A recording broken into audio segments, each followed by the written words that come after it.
498 എന്ന് പറഞ്ഞൊരു സെക്ഷനും കൂടെ എനിക്കെതിരെ ചാർജ് ചെയ്തിട്ടുണ്ടെന്നാണ് അറിയാൻ കഴിഞ്ഞത്. അതിനെപ്പറ്റി ഞാൻ ഗൂഗിൾ ചെയ്ത് നോക്കിയപ്പോൾ സ്ത്രീ സംരക്ഷണത്തിന് വേണ്ടി ഉണ്ടാക്കിയ നിയമമാണെന്നാണ് എനിക്ക് മനസ്സിലായത്.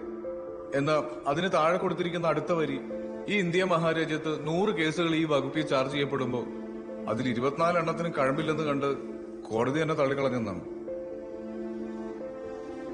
സ്ത്രീ സംരക്ഷണത്തിന് വേണ്ടിയിട്ടാണ് സാർ ഈ വകുപ്പ്, അല്ലാതെ പുരുഷന്മാരെ നശിപ്പിക്കാൻ വേണ്ടിയിട്ടല്ലെന്ന് അറിയാതെ പറഞ്ഞു പോവാണ്.